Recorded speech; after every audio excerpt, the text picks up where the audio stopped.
ഇപ്പൊ എങ്ങനെയുണ്ട്? ഹായ്, കൊള്ളാം, മനോഹരമായിരിക്കുന്നു. ഒരു കോലിൽ കുത്തി പാടത്ത് വെച്ചാ കാക്കയെ പേടിപ്പിക്കാം. അത്രയ്ക്ക് ജോറാണോ? വൃത്തിയട്ടവനെ, മനുഷ്യൻ ഒരുവരെ ഭ്രാന്ത് പിടിപ്പിച്ചാണ്ടല്ലോ. ബാക്കിയുള്ള നെഞ്ചോടെ പടപടാന്ന് ഇടിക്കുക. പിന്നെ എല്ലാവരുടെയും നെഞ്ച് ഗുടഗുടാന്നാണ് ഇടിക്കുന്നത്. എടാ തെണ്ടി, ഇതാണോ സാമിയുടെ വേഷം? എന്താ ശരിയായില്ലേ? ഒരു വൈപ്പ് മീശ ഇവിടെ വെച്ചാലോ? പിന്നെ എന്താ വേണ്ടെന്ന് പറ. സ്വാമിയുടെ ഡ്രസ് ഇതിലും നന്നാക്കണമെങ്കിൽ കുറച്ചുകൂടെ മാലയും കളർഫുൾ ഡ്രസ്സും വാങ്ങിക്കേണ്ടി വരും. എടാ പോത്തെ, വേഷം കെട്ട് ഓവറായി ചിലപ്പോ വൈദ്യർക്ക് വല്ല സംശയം തോന്നും. കള്ളത്തുറങ്ങാനും പൊളിഞ്ഞണ്ടല്ലോ. വൈദ്യര് നമ്മൾ അരച്ച് കലക്കി വാർപ്പിലിട്ട് വല്ല കഷായാക്കും. അതെന്ത് കഷായം? കരിങ്കുരങ്ങി കഷായൻ. വൈദ്യരാണെന്ന് തോന്നുന്നു.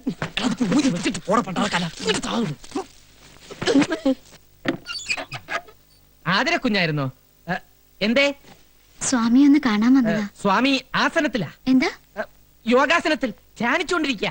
ഒരു കാര്യം പറയാനുണ്ടായിരുന്നു. എന്താണെന്ന് വെച്ചാൽ എന്നോട് പറഞ്ഞോളൂ. അത് ഞാൻ സ്വാമിയോട് പറഞ്ഞോളാം. അതാണ് നല്ലത്. സ്വാമി അങ്ങ് ആസനത്തിൽ നിന്നും എപ്പോ ഉണർന്നു? വെളിയിലാരോ കാത്തു നിൽക്കുന്നു മനസ്സിൽ തോന്നി. സ്വാമിയുടെ കള്ളദൃഷ്ടി, ജ്ഞാനദൃഷ്ടി.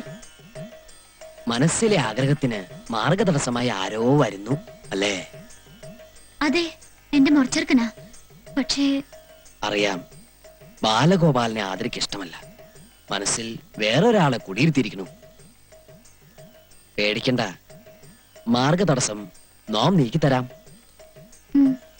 വിവാഹത്തിന് സമ്മതമല്ലെന്ന് മുത്തച്ഛന്റെ നാവുകൊണ്ട് തന്നെ നാം പറയിപ്പിക്കാം.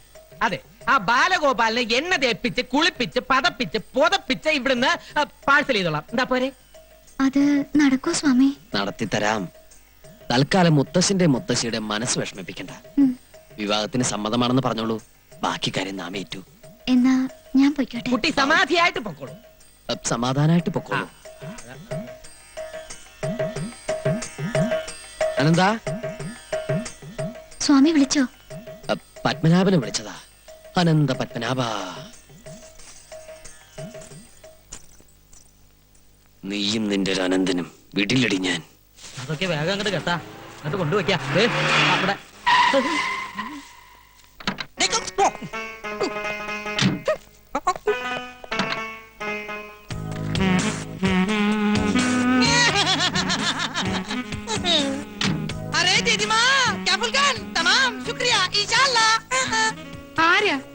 എന്താ പറഞ്ഞേ?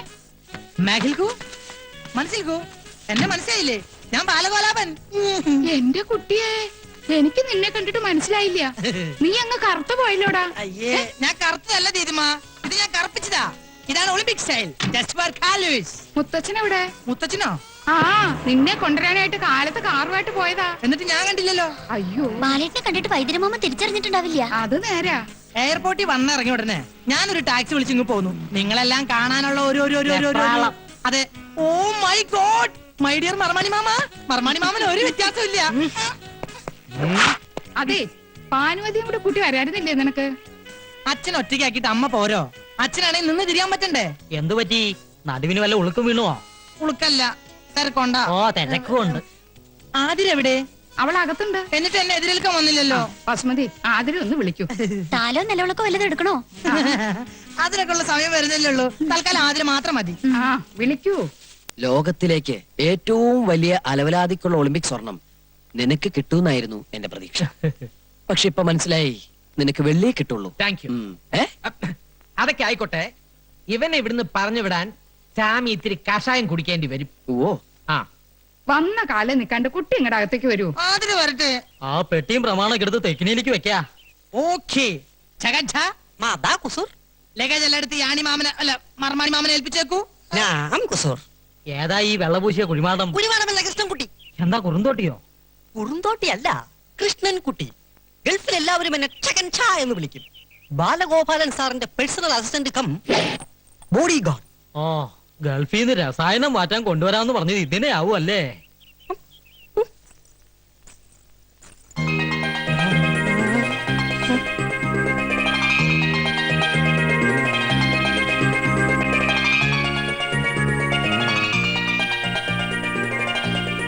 അയ്യേ, നീ എന്താ ഇങ്ങനെ വായ പൊളിച്ചു നിക്കണേ? ഇതാരിത്? ശ്രീദേവിയോ? മാധുരി ദീക്ഷിത്തോ? സുസ്മിത സെന്നോ? അല്ല നഗ്മയോ? നഗ്നയോ? പാട്ടുകുപ്പായ അണിഞ്ഞ അവള് നിക്കണേ. ഇതെന്റെ ആതിര തന്നെയാണോ? എന്താ, കണ്ണിന് വല്ല കുഴപ്പമുണ്ടോ? ഇവനേതാ? പ്രേമദാസൻ. ഇവിടത്തെ പർച്ചേസിംഗ് മാനേജർ ആയിരുന്നു. ഇപ്പൊ പരികർമ്മിയാണ് ജയദേവാനന്ദ സ്വാമികളുടെ. സ്വാമികളോ എവിടെ? നാം ഇവിടെയുണ്ട് മോനെ. ഇത് സാമിയോ? അതെ, ശ്രീ പരമാനന്ദ സിദ്ധന്റെ ശിഷ്യൻ ദമേഹടവർത്തിൽ നിന്നും മുത്തച്ഛനെ കാണാൻ വേണ്ടി വന്നതാ. സ്വാമിമാരെ കുറെ ഞാനും കണ്ടിട്ടുണ്ട്. ഒന്നില്ലെങ്കിൽ താടി മുടി വളർത്തിയിട്ടുണ്ടാവും, അല്ലെങ്കിൽ മൊട്ടത്തലും ക്ലിൻഷവായിരിക്കും. ഇതൊരുമാതിരി മീശ മാത്രം വെച്ച് സിനിമ ഹീറോയെ പോലെ ഒരു സ്വാമിയെ ഞാൻ ആദ്യമായിട്ട് കാണാം. ദോഷം കിട്ടണൊന്നും പറയണ്ട, മനസ്സിലൊന്നും ഓർത്താ മതി. മാനത്ത് കാണുന്ന ആളാ. ക്ഷമിക്കണം സ്വാമിയേ.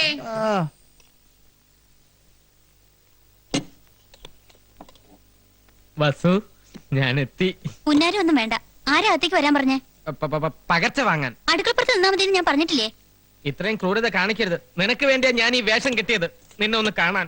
വേണ്ട, എനിക്ക് വേണ്ടി ആരും ഒരു വേഷവും കെട്ടണ്ട. എന്താ ഇവിടെ? തന്നോട് ആരാ പറഞ്ഞ ഇതിനകത്ത് കയറാൻ? ഞാൻ പകർച്ച. അതിനോട് ആർക്കാ അസുഖം? അയ്യോ, പകർച്ച വ്യാധിയല്ല, ഊണ്, സ്വാമിക്കുള്ള ഭോജനം. ഭോജനം വിശ്രമൊക്കെ ആശ്രമത്തിൽ മതി, ഇതിനകത്ത് വേണ്ട. എന്നാ പിന്നെ കാണാം. മോനില ഉദാസ ഇവിടെ വാടാ. രാമദാസ, ചേട്ടൻ ഒരു കാര്യം ചോദിച്ചാൽ അതിന് ഉത്തരം പറയോ? എന്താ കാര്യം? സത്യം പറ, ആ സ്വാമി യഥാർത്ഥത്തിൽ ആരാ? സത്യം പറഞ്ഞു തന്നാൽ എനിക്ക് എന്തെങ്കിലും പ്രയോജനം ഉണ്ടാവും. എങ്കിൽ ഞാൻ മുത്തച്ഛനോട് പറഞ്ഞു നിനക്ക് സിറ്റി ബ്രാഞ്ചിലെ മാനേജർ പണി വാങ്ങിച്ചുതരാം. ഉറപ്പാണോ? ഉറപ്പ്.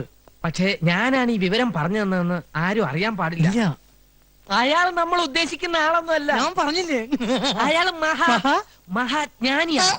ഈ തറവാട്ടിലെ A to Z കാര്യങ്ങൾ തത്ത പറയും പോലല്ലേ പറഞ്ഞത്. വിശ്വാസമായില്ലെങ്കിൽ വൈദ്യരോടും സുഭദ്രാമച്ചിയോടും പോയി ചോദിച്ചു നോക്ക്. നിന്റെ വേഷം കെട്ടൊന്നും എന്റെ അടുത്ത് വേണ്ട. മുത്തച്ഛനെയും മുത്തശ്ശിയും കുപ്പിലാക്കാൻ വേണ്ടി നീയൊക്കെ കൂടി അവന് പറഞ്ഞു കൊടുത്ത കഥകളല്ലേ? ഹരിഹോം ശിവഹോം. വേണ്ട, ഉരുളണ്ട പറലണ്ട. കൽക്കത്തയിലും ബോംബെയിലും ഒക്കെ നിരവധി കള്ളസ്വാമിമാരെ കണ്ടിട്ടുള്ളവന് ഞാൻ. 48 മണിക്കൂറിനകം നിന്നെയും നിന്റെ കള്ളസ്വാമിയുടെ കള്ളക്കഥകളെ കെട്ടുപൊട്ടിച്ചിവിടുന്ന് കെട്ടിച്ചില്ലെങ്കിൽ എന്റെ പേര് ബാലഗോലാവൻ എന്നല്ല. അപ്പൊ എന്റെ പ്രൊമോഷന്റെ കാര്യം ഓപ്പറേഷൻ നടത്താൻ പോണേ. I will December that. ആള് വിധിയാണെങ്കിലും ചൂടനായില്ലേ? ദാ ചോറ്. എന്താ? ഇത് രണ്ടിന്റെ അവസാനത്തെ അത്താഴമാണെന്ന്. അതാണോ ഉദ്ദേശിച്ചത്?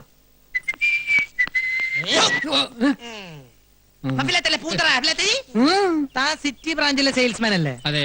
തനിക്ക് ഈ ആശ്രമത്തിൽ എന്താ പണി? ഹോമം നടത്താനുള്ള സാധനങ്ങൾ കൊണ്ടു കൊടുക്കാൻ വൈദ്യര് പറഞ്ഞിട്ട് വന്നതാ. ഹോമോ? ഞാനൊരു സത്യം പറയാം. മരിച്ചുപോയ ഉണ്ണികൃഷ്ണൻ സാർ ഇപ്പോഴും ഇവിടെ ഉണ്ട്. ഉണ്ണികൃഷ്ണൻ സാറിന്റെ ആത്മാവ് ഇപ്പോഴും ഇവിടെ ഉണ്ടെന്ന്. ഇടക്കിടക്ക് ഇവിടെ വരും, സുഭദ്രാമച്ചിയുടെ ദേഹത്ത് കൂടും. അതിനൊക്കെ ശാന്തി കിട്ടാൻ വേണ്ടി ഇന്നു മുതൽ സ്വാമി ഒരു ഹോമം തുടങ്ങാൻ പോവുക. Be careful. എന്നിട്ട് സാധനങ്ങളൊക്കെ സ്വാമിനെ ഏൽപ്പിച്ചോ? ഏൽപ്പിച്ചു. എന്നാ പോ. സാധ്യനാരായണ ഋഷി ദേവി ഗായത്രി ഛന്ദ പരമാത്മാ ദേവത ഓം നമോ നാരായണ ഓം കാളി കാളേശ്വരി സർവമംഗല സ്വരൂപിണിയ സ്വാഹ. സ്വാഹ. ശിഷ്യ, സ്വാമി. കൈക്കുമ്പിൾ നീട്ടിക്കൊള്ളൂ. ഹരിഹോം. ദൈവമേ, എഴുന്നേറ്റ് ഇടമോ വലമോ തിരിഞ്ഞോ നോക്കാതെ ഒന്ന് മുരിയാടാതെ കിടപ്പുമുറിയിൽ ചെന്ന് മുറിയുടെ കിഴക്ക് ഭാഗത്തി പ്രസാദം വെക്കുക. ബ്രാഹ്മമുഹൂർത്തത്തിൽ എഴുന്നേറ്റ് ഈ സിന്ദൂരം നെറ്റിയിൽ അണിയുക. സ്വാമി ദക്ഷിണ. ഓ ആവാം. പിന്നെന്താ? എഴുന്നേറ്റുള്ളൂ, എഴുന്നേറ്റുള്ളൂ. ദക്ഷിണ. ഓം കാളി അമ്മേ സർവമംഗളാനുഭവന്തു. എല്ലാ വിഘ്നങ്ങളും മാറട്ടെ.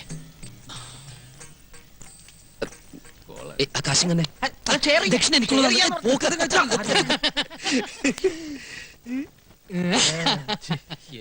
ഹോമം കസറി ശ്ലോകം ചൊല്ലിയപ്പോ കംസന് വല്ല സംശയം തോന്നിയാവോ? അല്ല, ഇന്റിമേറ്റ് ഫ്രണ്ട് ഇതൊക്കെ എവിടെ പഠിച്ച്? ഹോമവും വഴിപാടൊക്കെ ഒരുപാട് നടത്തി തറക്കല്ല് പൊളിച്ച ഒരു തറവാട്ടിലെ മെമ്പറാണ് ഇഷ്ടോ. ഇതൊന്നും ഒരു പുത്തരിയല്ല. പിന്നെ എന്റെ ഒരു ഫുൾ സപ്പോർട്ടും ഉണ്ടായിരുന്നല്ലോ. അപ്പഴേ പിന്നെ നമുക്ക് നാളെ കാണാം.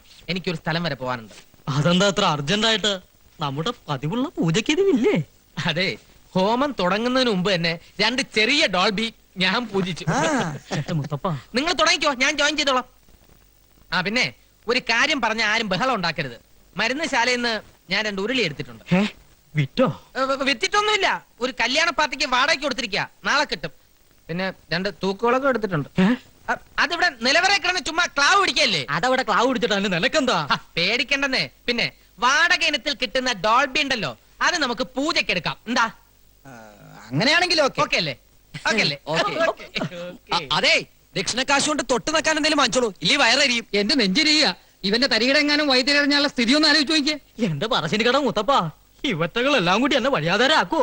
അല്ലെങ്കിൽ തന്നെ 48 മണിക്കൂറിനകം കലാപം ഉണ്ടാക്കുന്നല്ല ബാലകലാപം പറഞ്ഞിരിക്കണേ.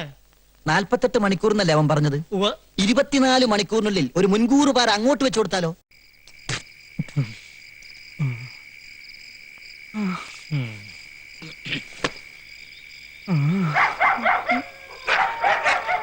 ആരാ